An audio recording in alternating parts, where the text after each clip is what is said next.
Hey guys, it's Jen. Welcome back to my channel and welcome back to another video and welcome to Vlogust.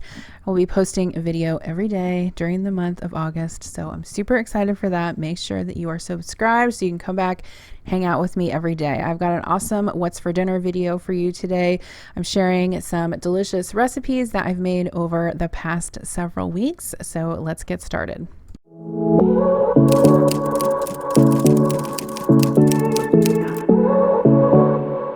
Okay, so the first dinner that we are going to start out with is an easy one. It's going to be BLTs and Caprese salad. This is always one of my go-tos, especially in the summer when I have good tomatoes to use up. So I'm going to start out by washing my lettuce. I just have some green leaf lettuce here. I soaked that in some cold water in my salad spinner, and I'm just spinning that dry. If you guys don't have a salad spinner yet, I will link mine down below. I actually have two now. I have a larger one, which is like the regular sized one, and then I have a smaller one as well, so I can link both of those. They are both very useful, and I use them for washing all of my produce, not just my greens. So I also washed up some cherry tomatoes. These are just a variety of different colors of cherry tomatoes. I picked these up at the store this week, and I had some burrata cheese in the refrigerator that I got from Trader Joe's, and if you've never made your caprese with that before, it is really good. I would definitely recommend it. If you also have like some bruschetta on hand or like some toasted bread, you can also spread the burrata and the tomatoes, top it with the tomatoes, and that's really good too. So I'm just cutting these in half and getting them into the bowl. Basically what I'm going to be doing for this salad is making the tomato topping for the burrata. I'll show you that here in a second. So I'm also going to cut up my regular tomatoes. These are going to be for the BLTs.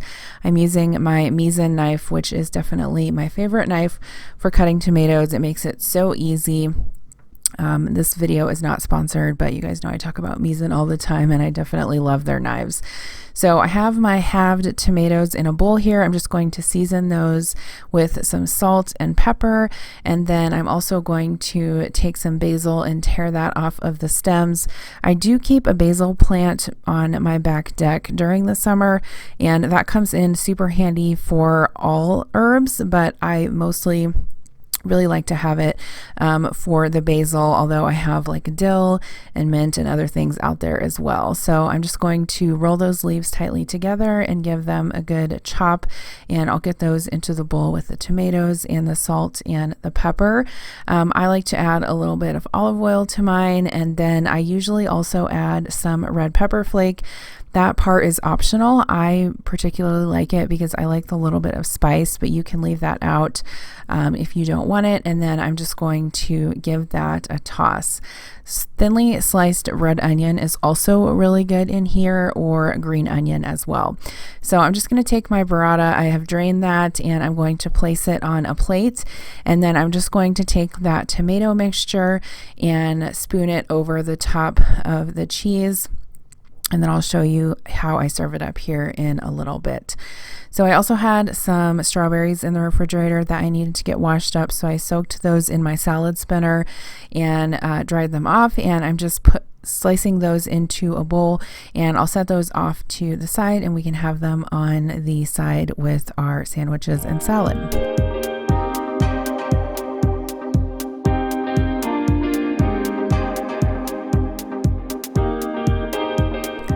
Okay, so I'm going to get started on assembling the sandwiches. So I just have some wheat bread that I toasted in the toaster. I put a little bit of mayo on there, layered some crispy bacon on, and I'm also layering on some tomatoes and then some of the lettuce I washed, and that is it. You can add cheese if you want, but most of us just like it plain. So there is our BLT, and then here is the caprese salad. So you can see here kind of when you slice through the cheese with your spoon there, and then just take a little bit of the tomato salad with it. I had that on the side of my sandwich, and then here were the others, sandwich, some chips and some strawberries. Really simple and delicious. Okay, so the next meal that I'm going to share with you guys is a homemade lasagna. I have probably shared homemade lasagna before, but I haven't made it in quite a while, so I wanted to share it again. And more importantly, I wanted to mention lasagna love. I have mentioned this briefly on my page before, but I wanted to kind of make a dedicated dedicated video about it because I know so many of you enjoy cooking just like I do. Lasagna Love is a nonprofit organization that provides meals to those in need. So whether there are people that need a meal for financial reasons, or whether they have like a sick loved one, or they've been in the hospital themselves, or maybe they've just had a baby, it's a way to provide meals to those in your community.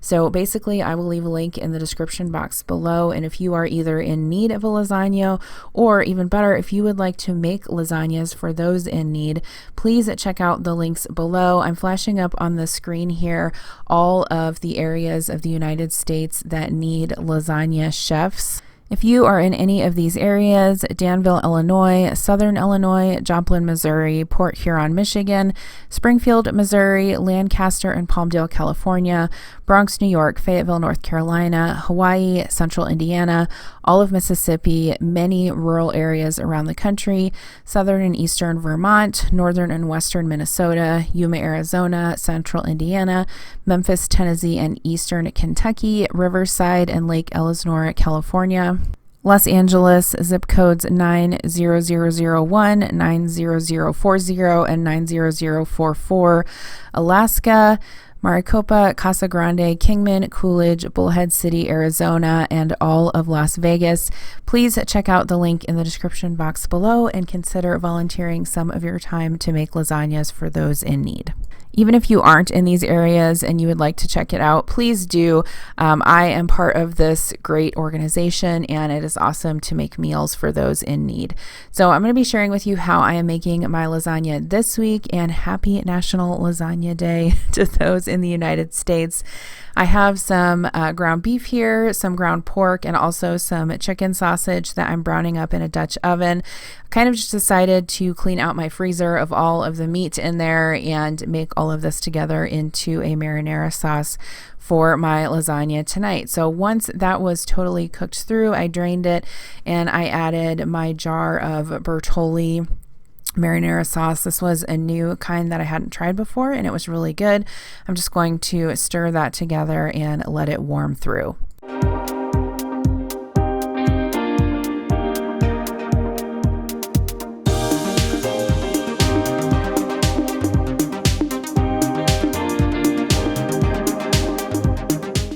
So I didn't feel like I had enough sauce with that one jar with the amount of meat that I had. So I went ahead and added another can of tomato puree. This was just a 28-ounce can that I had in my pantry. And then I did add a little bit of extra seasoning. So just Italian seasoning, salt, pepper, and a little bit of garlic powder. And then I just let that come together and simmer. So now I'm going to prepare the noodles. I'm using these Jovial noodles that I get from Thrive Market. They are gluten-free brown rice noodles. This is the first time I've used their lasagna noodles, and they're pretty good. I would definitely recommend them if you're looking for a pasta like this. I only boil my lasagna noodles for about 4 minutes, and then I lay them on a sheet tray to cool off. I find that I don't particularly like using just plain dry noodles in my lasagna because I feel like it soaks up too much of the sauce when you bake it. But if you kind of just boil them partially, it works a lot better, and then they'll finish cooking while they're in the oven. So next I'm going to assemble the cheese layer. I like to use part ricotta cheese and part cottage cheese, but that is up to you on what you want to use. And then I also add 1 egg to it as well.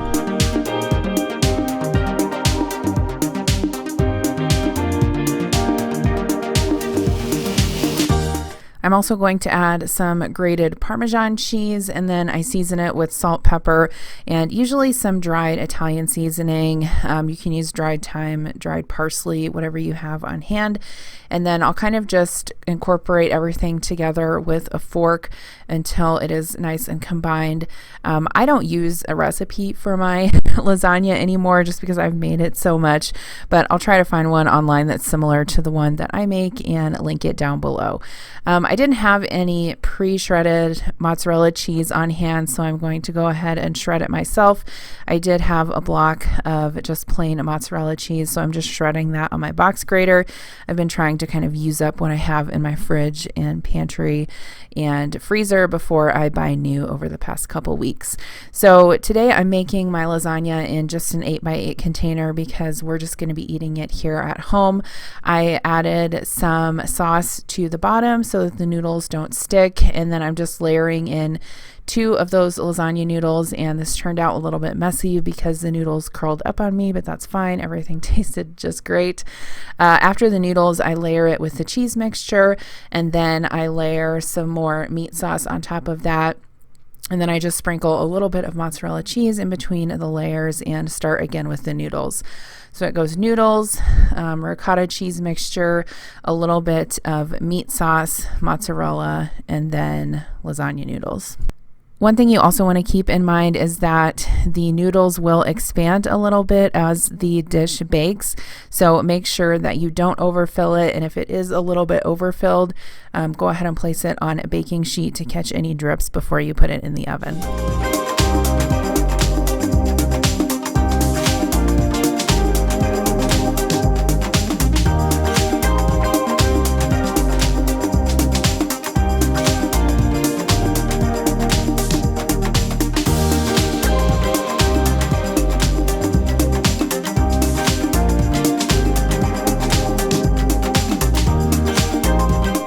As you can see here, the top of my lasagna came out a little bit janky with my curled up torn noodles, but that's fine. I topped it with some extra sauce and covered it with foil and baked that in a 375-degree oven for about 40 minutes. And at the end, I will take off the foil, put some cheese on top, and broil it. Now, my daughter Kira does not really like the cheese filling or the shredded cheese in the lasagna.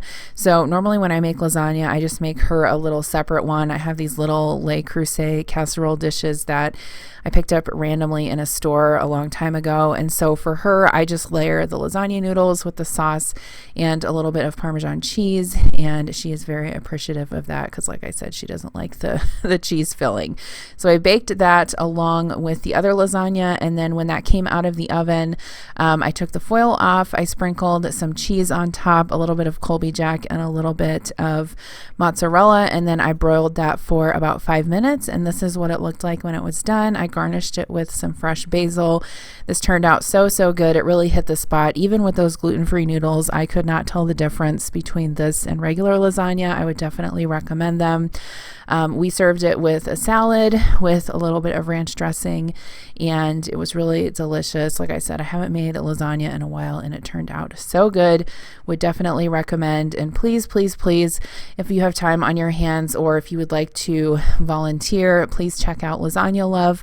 I will have all of their information and links to sign up in the description box below. All right, so simple dinner on this evening of soup and club sandwiches. I always share these with you guys because, you know, I don't really do fancy around here. And I often get comments like, how do you find the energy and the motivation to cook dinner every night? And honestly, I don't really cook a fancy dinner every single night. I mean, some nights I make an elaborate dinner, but other nights we have soup and sandwiches, and some nights we'll even have pizza or Subway.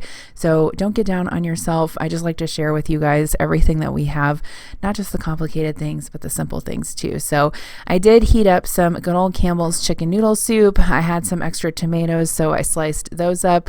I toasted up some bread, I put some mayo on it. I had some leftover bacon, so I heated that up.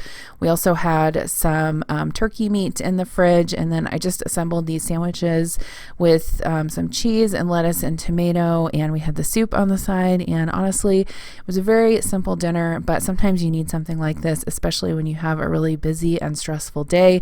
Something like this really fits the bill. So we had the sandwiches with some pickles and some tomatoes on the side. I got some saltine crackers out and good old Campbell's chicken noodle soup.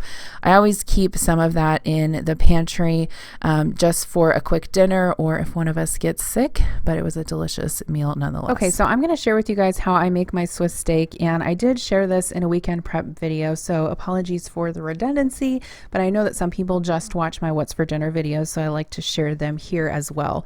So I have some minute steak here, and this is already tenderized. We get this from our butcher when we get our half of a beef every couple years, and basically it's just round steak that's been tenderized. I seasoned it with salt, pepper, onion powder, and garlic powder, and then I just dredge it in some flour. I'll link a recipe down below that's very similar to the one that I use. And then after it's been dredged in the flour, I just use a Dutch oven with some oil in the bottom to brown it on both sides. You don't need to cook it all the way because you're going to cook it in the oven. So once the pieces are browned, you can just remove them to a plate, and you do want to use some type of a Dutch oven or a pot that's going to have a lid on it because you're going to end up baking it. So after all of the beef is browned, I went ahead and added some onions, and this was an experiment. I added some red wine.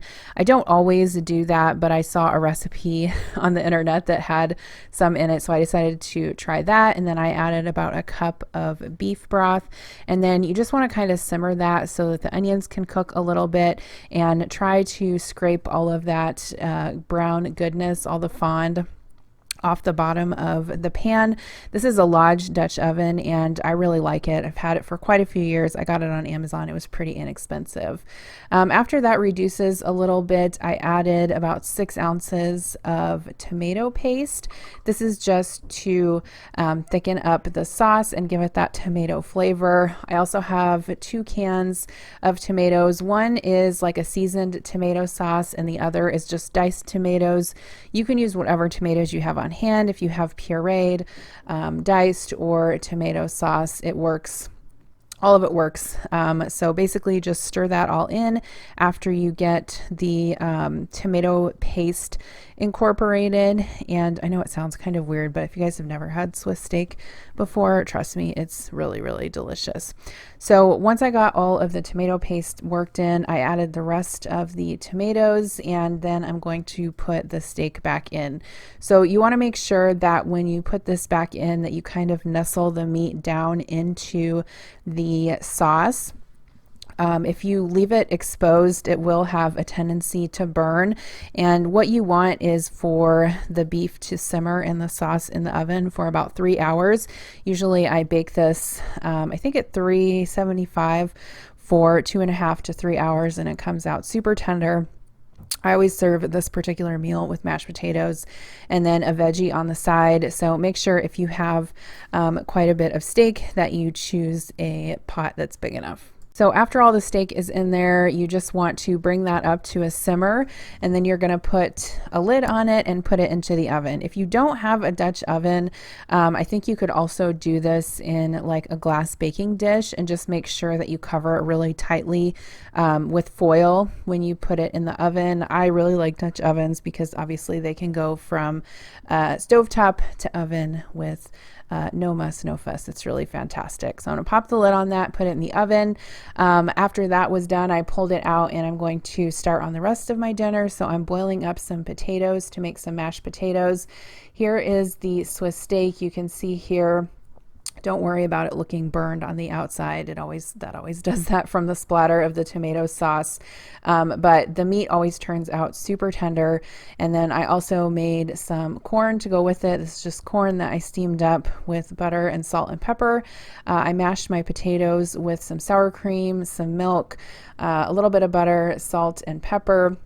I always feel like you have to have mashed potatoes with Swiss steak. Something we used to eat every once in a while as a kid, and it just reminds me of being a kid. So here was our dinner that night. Obviously, the old blue plate special. Mashed potatoes, Swiss steak, and corn.